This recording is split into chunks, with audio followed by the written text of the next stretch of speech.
Hello, this is Blake Graham, Triple Diamond with American Longevity, and it's a pleasure today to be here with Dr. Ronald Pugh, optometrist and philanthropist, as well as a real student of nutrition.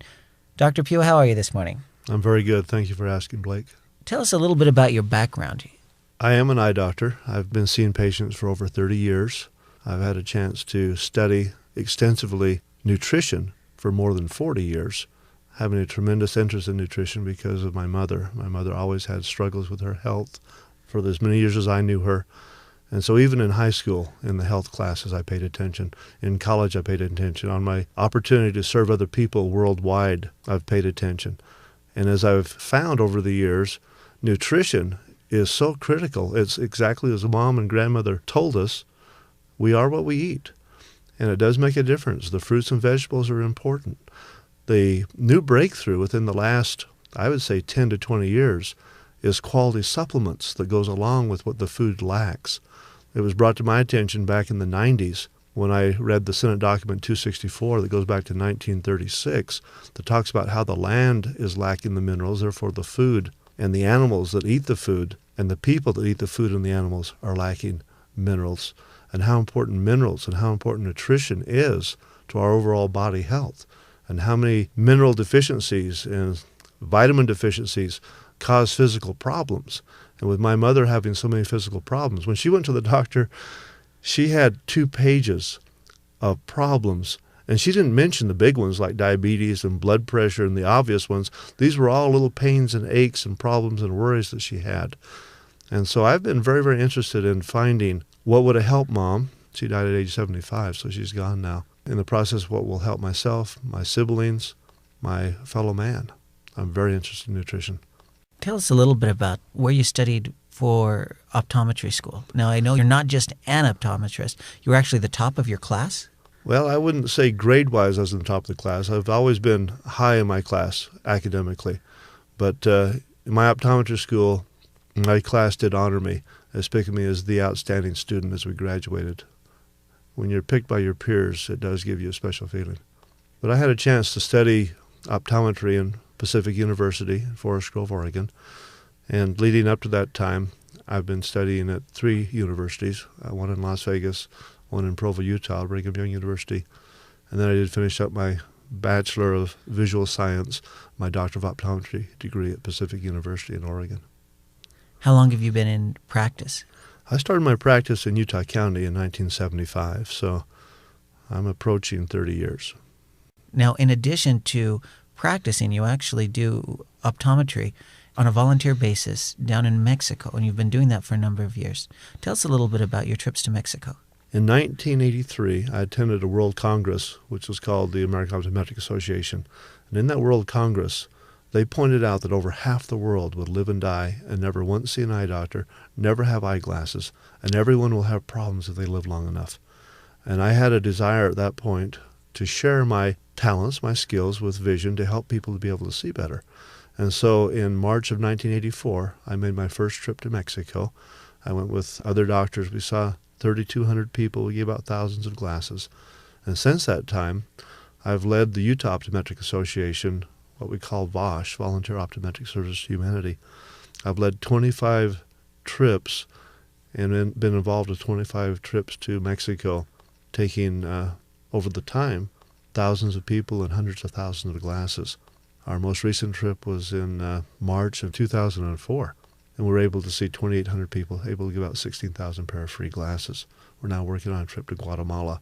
We're hoping to take vision to people of all over the world in those countries where they're unable to afford eyeglasses, afford eye exams. We're not really trying to take work away from the practicing doctors, but these are people that would never have access to eyeglasses or to eye exams. And in my mind's eye, helping people to see is really, really special. But I also have a desire in my heart to help those people prevent blindness, because that's also one of my specialties, is helping people to realize what causes blindness. And that once they understand what causes blindness, they then have a choice to either go ahead and become blind like their countrymen, or to change their nutrition, change their supplements, and actually prevent and avoid blindness. Now, 25 trips? You said one trip was 3,200 people, one trip was 2,800 people. Is 3,000 people about the average? I would say 1,500 to 3,000 people is about the average people that we see in our trips. So with 25 trips, that's upwards of 75,000 people that you've actually met with and helped with eye exams. And which sounds good if you take it person by person, and I'm happy because every person, this may change their entire world and how they see it. It's kind of like giving them magic windows that they can look out of and now see the world. But compared to 2 billion that need help, it's a drop in the bucket. Yeah. But I think it's pretty obvious you've got quite extensive experience in working with people. It's not just a few hundred patients that come to your office individually. It's also all of these thousands and thousands of people you've seen in Mexico, and now you're working on actually expanding that service to Guatemala. Is that right? That's correct, into other countries. The thing that breaks my heart is even though we're able to give them vision, we see that these people, many times because the same people that need our services also have horrible nutrition. They have so little money, and their neighbors are actually quite healthy looking. And the little people we work with, the little girls are beautiful as teenagers. But as they have their first, their second, their third child, their teeth start to fall out. I'm sure it's a calcium deficiency. And other deficiencies come up. The children themselves have birth defects. There's many things that still pull my heartstrings that I want to do more than just give out free eyeglasses. I'd like to be able to help those people to educate themselves and to be able to make changes that are meaningful in their life. So are you seeing the same kind of health problems we have here in the U.S.? I am. I'm seeing mineral and vitamin deficiencies throughout everywhere I go. It's very, very sad to me to see people suffer. And a lot of it just begins by not knowing the difference, by not knowing what to eat, what not to eat, and how to supplement, and the necessity of supplement. But the other side of the coin is, although it's sad to see those challenges, it's also hopeful to know that there's something we can do about them. I talk about 6 inches from health. I think people are only 6 inches away from being healthy, and the 6 inches is the spacing between their eardrums. It has to change within the person's mind. A person needs to become responsible for their own visual and physical health by educating themselves and doing according to their education. Well, Dr. Pugh, one of your passions is preventing blindness, and you talk about the top 5 reasons that people go blind. Tell us a little bit about those reasons. The top 5 reasons people go blind in the United States of America, the number 1 and number 5 reason is macular degeneration and cataracts. Both of those are caused by free radicals. If people could understand where the free radicals come from and prevent those as much as possible, it's impossible to prevent them all, but you certainly can cut way, way back on exposure to the free radicals by controlling the things that you eat, by controlling the exposure that you have to first and second-hand smoke, to be specific, to margarine. Everyone can decide, I'll never eat margarine again. Butter is healthier because butter at low temperatures, if it doesn't change color, doesn't have the free radicals. It doesn't go into the trans fatty acids. If a person could get their antioxidants up, and again, that's a choice. People have to choose to eat fresh fruit is better, the brighter the color is better, the darker berries are better. There's a lot of things as people find out through education what to eat and how to prepare it, and more importantly, what not to eat. The analogy I like is I fly airplanes. And if you and I were going down to take a flight in my airplane, and let's say we had a quarter of a tank of gas, I'd like to have more gas. And we're using the analogy of the airplane and ourselves as our body. And the gas is what fills the tank, and food is what fills our stomach. And so as we're hungry, we're thinking about what we're going to eat. The gas tank in the airplane needs to have more fuel. We start to put the 100 low-lead fuel in, which is what the airplane needs. Now, if halfway through filling that gas tank, if I start feeling a little bit cheap and thinking, oh, I don't really want to use this expensive gas, let's just fill the tank with something else. Let's put some dirt, some weeds. Let's throw some water in there. Let's just fill it with water. It's okay. It's just an airplane. And so now the tank's say full. And this is kind of how we eat. We start to eat and we think, this is good for us and this isn't, but I'm really hungry. And so you grab a handful of this and munch that and fill up on whatever it takes to fill our tank. Now in the airplane, that's unthinkable. We don't want to go flying now that we've filled it with junk. And yet our bodies, we do that day after day, week after week, year after year, and we wonder why we get sick as we get past 40, 50, 60, 70, why we die early. And so the idea is that with the airplane, it's important what you put in. We want the 100 low lead. But it's probably more important what we don't put in the tank. We're not putting dirt, we're not putting water, we're not putting impurities. And in our body, it's the same thing. It's important what we put in, but it's also important what we don't put in and to know what's right. And with our bodies, we also need supplements in order to make up for what's not in the food.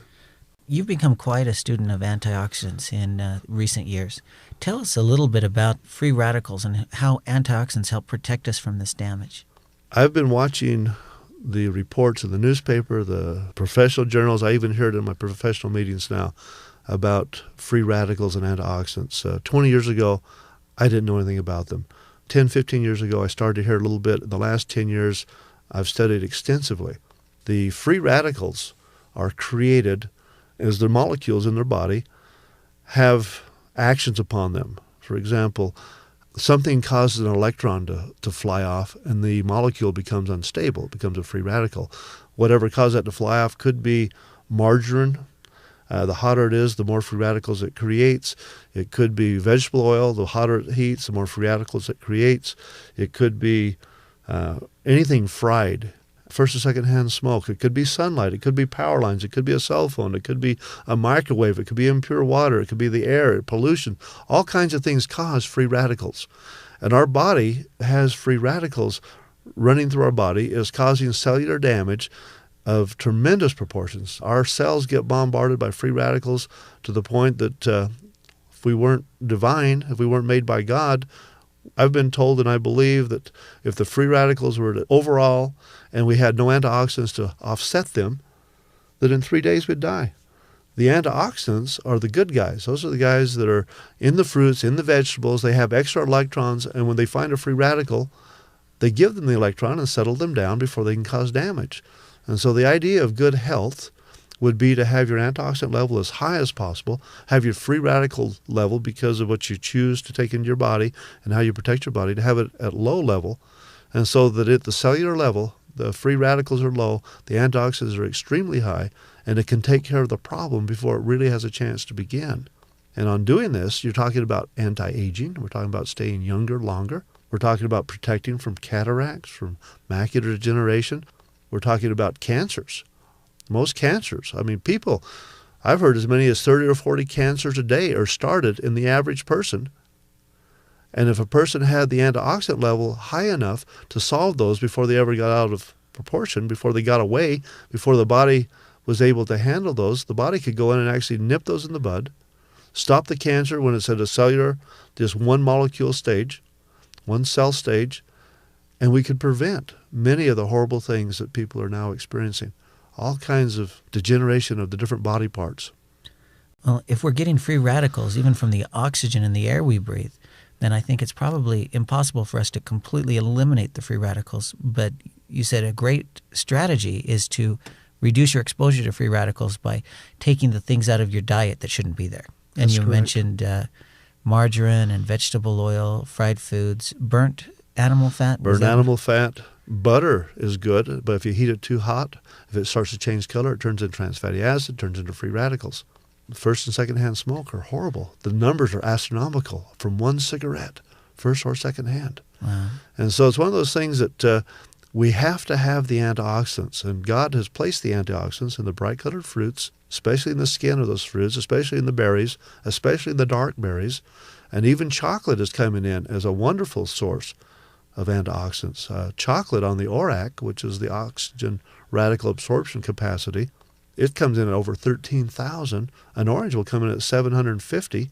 Chocolate's a wonderful source. Even milk chocolate comes in at over 6,000 on the ORAC scale. So we're talking about per 100 grams, about the size of your fist.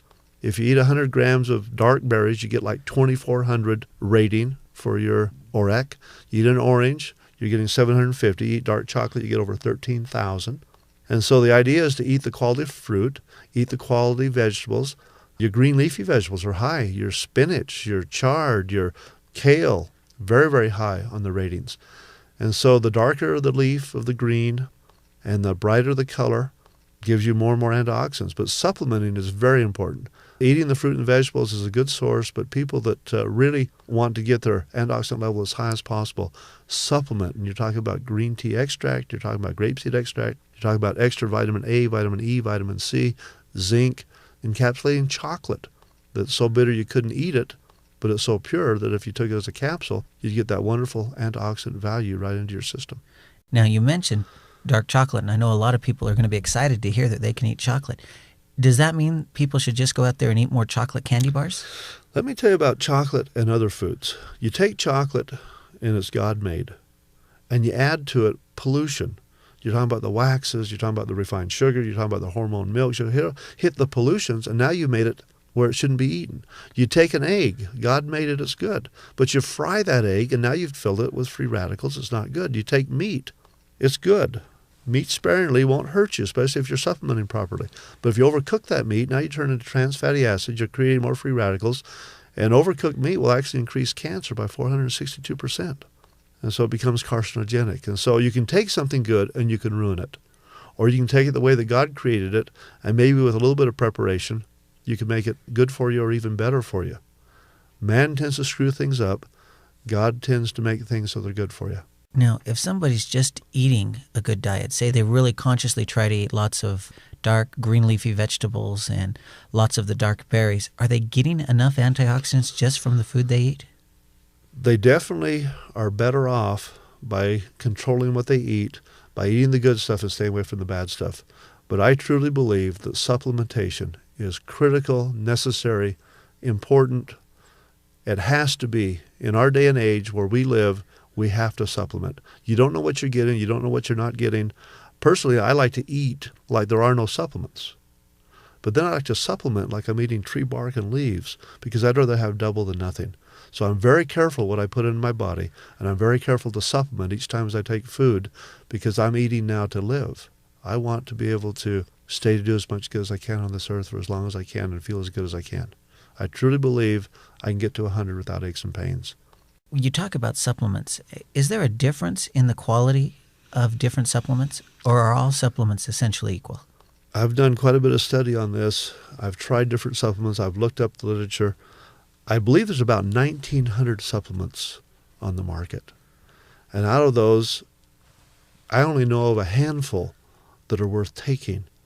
And the ones that I like best are the ones that have the most bioavailable ability to get into the tissue to give us help. For example, minerals. If you chew on a rock, you don't get much. If you chelate it, it does increase its absorbability. But the best minerals come out of plants. Plant-derived minerals are the very, very best. And those plant-derived minerals are available. They're a little bit hard to find, but they're worth looking for. And there are sources to get plant-derived minerals. Even when the bottle says plant-derived minerals, you have to look at who's bottling that and whether or not you trust the people and whether or not they're accurate. I like to have supplements that have an independent lab evaluate, and so that I know that what it says on the bottle is really what's in the bottle. I find that vitamins and minerals are different qualities, different absorbabilities. I find that different pills, some will absorb, some don't. People that run the sewage plants find thousands of pills that haven't even dissolved. They've just gone right through people and have done them virtually no good at all. So yes, there's a huge difference in the different quality of supplements. Well, I know a lot of companies that sell antioxidants. They just list, we have antioxidants in there. How do people know if they have a good antioxidant? You mentioned this ORAC score, oxygen radical absorption capacity. Is that something that can help people tell that they have a good antioxidant? The best way I know to tell on a good antioxidant is to have an independent lab that does an ORAC score. And you can compare different liquids that say they have antioxidants. You can compare different preparations. And based on that ORAC score, I think that's an excellent way of seeing who really has the high antioxidants and who just says they have it. Now, is the ORAC score pretty objective, or is it more subjective? Does it depend on who's doing the test? ORAC score is science, and science means that you can measure it. And so I think the most important thing on the ORAC score is to have an independent lab that has no financial gain from lying. Someone that does good science and does good comparatives would be a score that I would trust.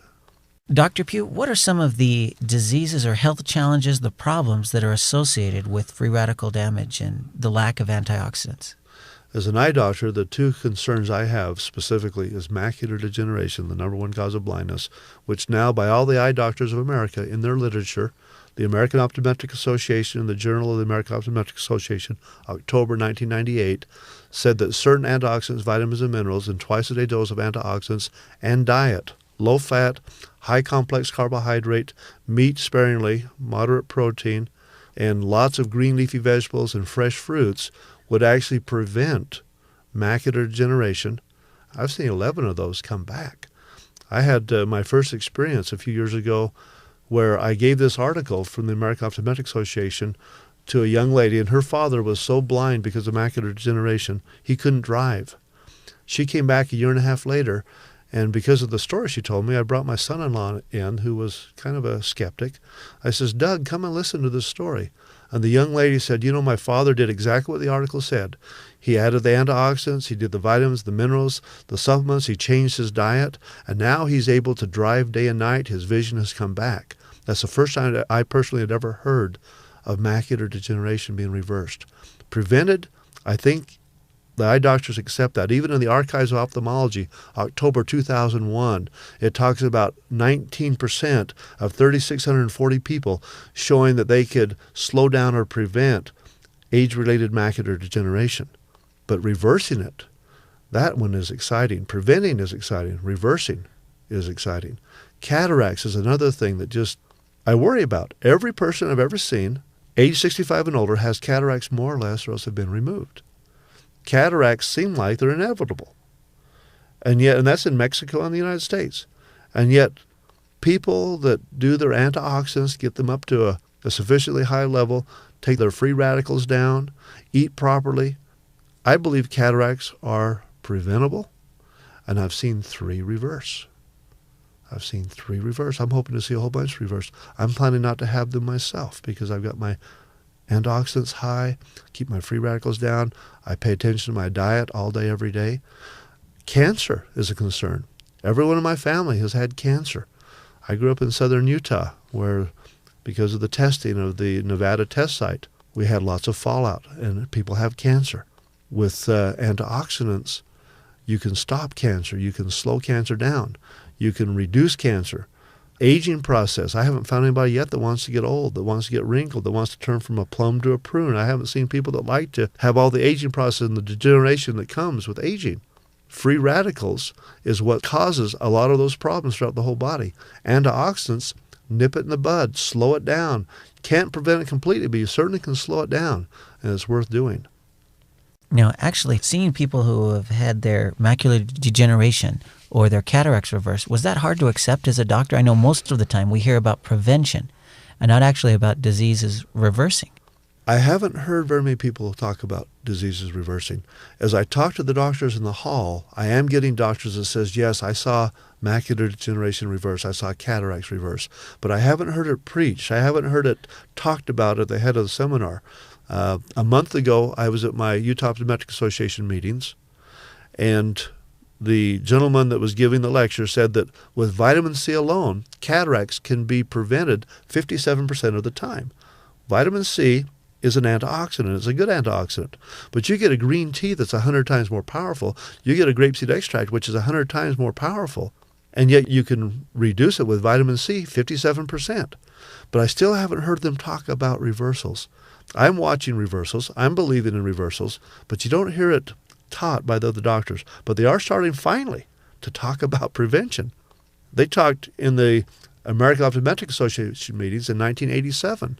It was a lecture I listened to about vision and nutrition, and they talked about prevention there. But I haven't ever heard where people say that it can be reversed. I'm seeing it reversed. I'm thrilled with it being reversed, but they don't teach it and they don't write about it yet. Your patients that have it reversed have to be very excited about it. They are thrilled to pieces, and so are their families. To do this, to actually get the best eye health you can, and when you talk about reversing some of these diseases, you weren't talking just about taking antioxidants. There was a lot more that people were encouraged to take. What are some of the other essential nutrients that you recommend people take for proper eye health? The proper eye health starts with diet. It starts with what you eat and what you don't eat. And then it goes beyond that with the 60 known minerals that people need. These are mostly trace minerals. We've identified at least 60. I'm sure there's more. And then there's 16 vitamins, including A, E, and C, and there's 12 amino acids, and folic certainly being one of those that are so important. And then there's the omega-3, 6, and 9, the fish oils, the flaxseed oils, that are very, very important. And each of these need to be prepared in a way that is symbiotic, a way that your body can most use it. And I like them in a therapeutic dose. I like them to be where they actually do some good, not only preventing, but if you have degeneration, which everybody has it more or less, where it actually starts to restore, where the body has a chance to build, maintain, and repair itself. And so I like to have these in the right amounts. I like to know who is preparing these.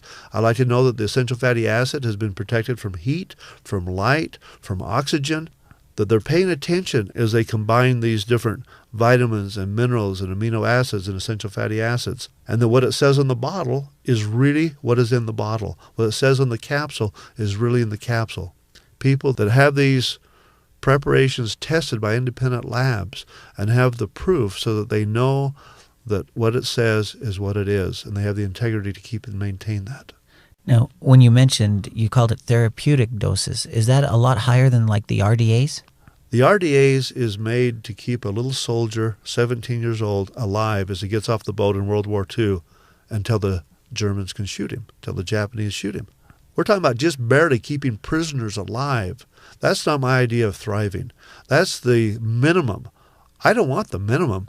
I want a higher, much higher dosage, which is actually going to have a therapeutic effect. I've reversed my arthritis in my body by having a therapeutic amount of the vitamins and the minerals, and especially extra calcium and glucosamine. I've reversed my blood pressure by having a higher than minimum. Minimum is not what I want for my body. I would like optimum. I would like the antioxidants as high as possible.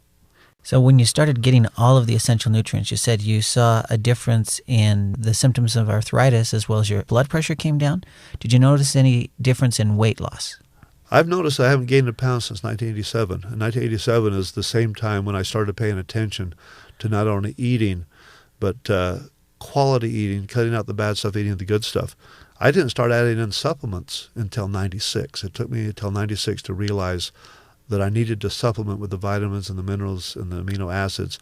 And I didn't catch on to the essential fatty acids until about 2001. I had to go back and restudy what essential fatty acids were. I mean, just by the sound of it, essential, okay, I can understand that sounds like I need it. But fatty acid, who wants fatty acid? That doesn't sound good. But as you go back, it is absolutely what your body needs in order to absorb, in order to be healthy, I use essential fatty acids in my practice to help people moisturize their eyes so they can wear contact lenses. If people would drink a half ounce of water for every body pound of weight, they would hydrate themselves with water. And again, with water, I talk about 5 levels. Level 1, you flush. You don't want to drink that. Level 2 is in the rivers and the streams. I don't think you want to drink that either. Level 3 is what they purify and they put through your taps. In most cities, that's okay in the United States of America. I don't drink it in Mexico, though. Level 4 is what they bottle, what they purify, what they've really tried to make good for you. Level 5, I'm not yet. I'm on level 4, but level 5 is where I'd like to be. That would be like reverse osmosis and adding the minerals back in so that I really control everything that I'm drinking. And so you want to hydrate yourself with a half ounce of water, the higher quality the better, for every body pound. So if a person weighed 100 pounds, you're talking 50 ounces of water. Or I weigh close to 300 pounds, and coming down, by the way, thank you. I do like 5 quarts. I try for 150 ounces of water a day. And then if you take the essential fatty acids, that helps moisturize your entire body. And I find people that cannot wear contacts or have a problem with dryness in their eyes, especially in the Utah desert, do much better as they add in the essential fatty acids, they add in the hydration, and they're able to moisturize themselves from inside out. Now that's the essential fatty acids that help your body retain that moisture. They help not only for people with contacts, but I've heard you recommend extra essential fatty acids for people that are having the eye surgery, the corrective vision surgery. Isn't that right? Once you go in for laser surgery, if they can be hydrated and have the essential fatty acid, and I'm talking about 6 grams, 9 grams, 12 grams, 15 grams, depends on their body weight. But if they'll hydrate themselves and then continue to keep that eye moist after the laser surgery, we get much better results. I highly recommend that. My wife's heels that were dry and cracking, they've gotten better on the essential fatty acid. She doesn't have to use as many oils on her elbows, and it just moisturizes every cell in your body, makes every cell more absorbable. I love essential fatty acids. Well, tell us about those top 5 reasons people go blind. I know we've mentioned number 1 and 5. Number 1 and 5 is macular degeneration and cataracts, free radical caused, antioxidants, and the full nutrition, eating the right things, not eating the wrong things, supplementing properly. You can prevent those. Number 2 is diabetes. I always ask two questions and people know the answer, what causes diabetes. They don't have to answer the questions. What color is the White House? You don't have to tell me. You know that. And what causes sugar diabetes? If you don't know that, we'll have a special help session. If you cut sugar down to almost zero, if you take out natural and processed sugar out of your diet, which we don't really need to be healthy, we need to not have sugar, natural and processed, and refined carbohydrates also turns into sugar within 15 minutes. So if you take out the refined carbohydrates, we're talking about the whole middle of the grocery store, people. We're talking about the packaged food industry. If you take that out, which is created to help make money for people, but not created for healthy people. And if you eat around the edge of the grocery store, we're talking about the vegetable section, the fresh fruit. We're talking about the meats, but just don't cook them too much. We're talking about the eggs, just don't fry them, boil them, poach them. We're talking about the butter, but don't let it change color by heating it too much. If we eat the things that God gives us and then we supplement properly, cutting the sugar down to almost zero, adding in the extra vanadium and chromium along with the regular basic 90, the 60 minerals, 60 vitamins, 12 amino acids, and the omega-3s, we can actually stop, prevent, and I've seen reverse diabetes. Blood pressure, number 4 cause of blindness, again doing the same things as diabetes. In fact, it's interesting. People get diabetes, get blood pressure problems. People get blood pressure, get diabetes. I almost ask people, you have a horse, do you have a bridle? They kind of go together.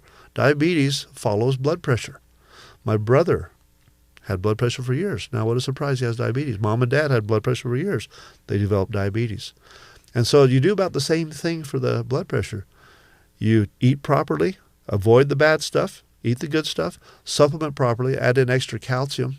And it doesn't hurt because with calcium deficiency, you have 147 diseases. It doesn't hurt to put in the extra glucosamine, things that you need to rebuild your ligaments, your bones with the minerals, with the vitamins. You can avoid arthritis. You can avoid blood pressure. You can avoid the top 5 reasons people go blind. When you talk about calcium, is any calcium supplement going to do, or is there a certain kind that you particularly like? Do you like liquid calcium over calcium in a tablet or a capsule? I think on vitamins, I've gone from crummy, worthless, and poor, and I've evolved into what I consider the most absorbable and the best and the most available to me. And with calcium, I've done the same thing. I started off in the drugstore with ground up oyster shell. That's not going to do you much good. You know, eating rocks doesn't help you. You get into the chelated calcium, much, much better.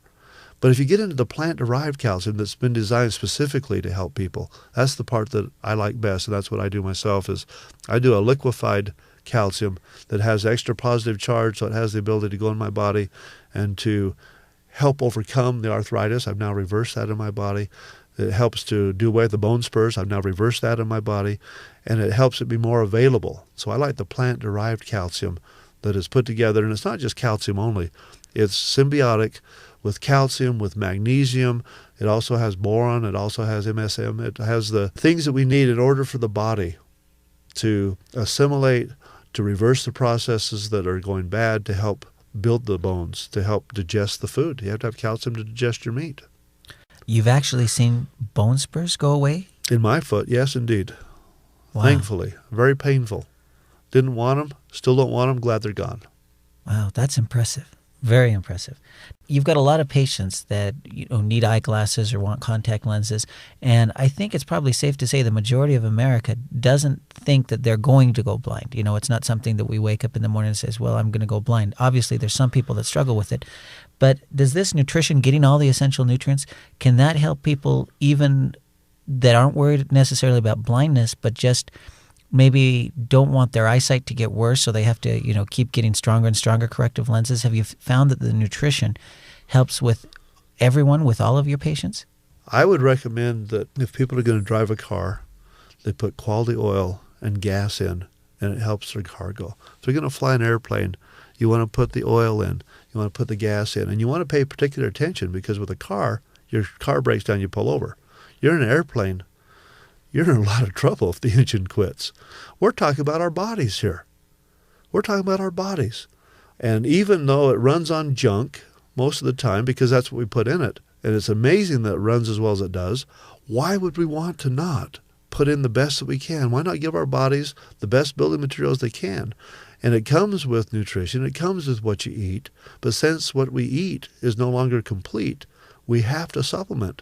And so I would think that anyone would want, at any age, to be able to put in the proper food and supplement that proper food so their body can build, maintain, and repair itself, so it can truly be a temple, so it can stay young, it can stay healthy, it can stay beautiful. It doesn't have to get fat, old, and wrinkled as fast. Maybe not at all. And plus, to extend our life, where we're able to accomplish more good, be able to help more people. If we're all tied up with pain and just barely surviving, how many other people can you help when you're just trying to survive yourself? I'd like to be in a position where my body's doing so well that I'm able to reach out and help other people. Dr. Pugh, you seem real passionate about what you do. Would you be doing this even if there wasn't money to be made with it? You know, the concept I have is I'm a red-hot briquette. And I'd like to go in these other countries, and I'd like to touch other people and get them going and fan their flame where they would be self-sufficient and educating themselves. And I wouldn't mind providing them books and tapes and things as a library. But as far as just giving them out, I'm not interested in that. I'm interested in the people who have access to the knowledge, and based on their knowledge, them doing something worldwide. I definitely would be doing this even if there's not money to be made with it. Helping people is so important to me, helping them be able to see better, to be able to prevent blindness. But you can't just help the eyes. It's healthy eyes, healthy people. You're helping their whole person. We're talking about preventing birth defects. We're talking about helping people overcome so many bad diseases such as arthritis, heart diseases, cardiovascular problems. We're talking about the entire body is built with cells, and every cell is built with vitamins and minerals and amino acids and essential fatty acids. And if you don't have the building blocks, the cells aren't healthy. If the cells aren't healthy, the body's not healthy. So we're talking about, yes, the eyes are important, but the eyes are just part of the body, and it all ties together. And I would do this if there was no money in it at all, because it's a good thing to do. But unfortunately, I have a house to pay for. I've got a car to drive. It costs money to fly here and to go there. It's a necessity of life. And so it's one of those things that I am glad that there's a way to build a business as you help people to help people. Dr. Pugh, what has been the most effective way that you found in sharing this education with other people? Is it something that you found more effective to sit down and give people the information personally where you talk with them for a few hours? Or have you found it's more effective to like share a CD or a tape or a book with them? People need to be able to educate themselves. I'd like to very quickly touch on the point that it's possible to prevent blindness, that it's possible to reverse some of these problems. But it's up to them to take that knowledge, to build upon it on their own, be responsible themselves, and then if they'll borrow a tape, borrow a book, or go buy some, search things out on their own, they need to educate themselves on a line by line, minute by minute, day by day. It's an ongoing process. If people don't internalize the information, then they won't keep up doing what it takes to be healthy. So I don't have the time to help the whole world. They need to help themselves. I just simply start it. I like to use the analogy like I'm a briquette making a barbecue. I'm red hot. I like to touch them. I like to get them lit. I like to fan the flames a little bit. And then as they catch on fire, I'm hoping they'll go out and they'll touch other briquettes and they'll catch them on fire. I'm hoping that they'll spread the word. Because as one person, as a small group of people, there's a big world out there. And you have to help people to be able to help people, to be able to help people, to help millions, to help billions. Everybody needs this information. It should be taught in every school. It should be taught in every health class. But it's not. And I don't think it ever will be. So I think people have to take the responsibility and search it out and live according to their beliefs. And are you finding that those patients of yours that actually do listen to audio cassettes or read books about health and nutrition get much better results when they start to supplement? I won't even let them know what supplements I use until they educate themselves. I think that there's so many supplements on the market, there's so much confusion out there, that unless they know what they're doing, they're not going to continue with it. It's kind of like doing push-ups. You can start doing push-ups, and if you quit in 5 days, why did you start at all?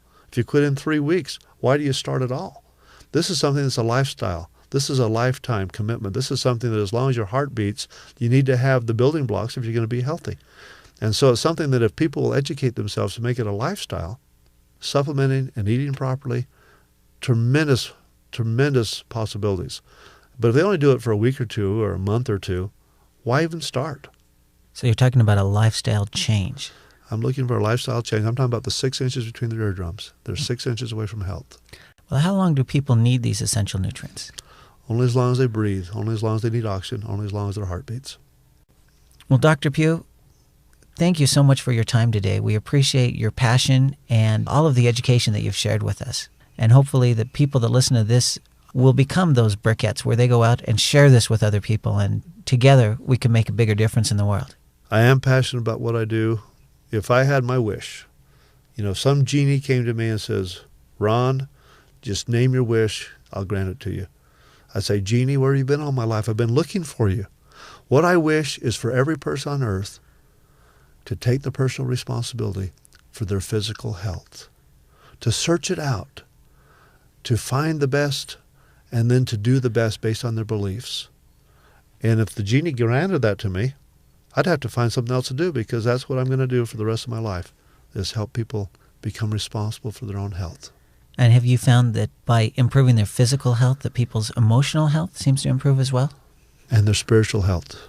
Emotional health, physical health, spiritual health, they're all tied together. When you feel better, you do better. Thank you very much, Dr. Pugh. My pleasure. Thanks, Blake.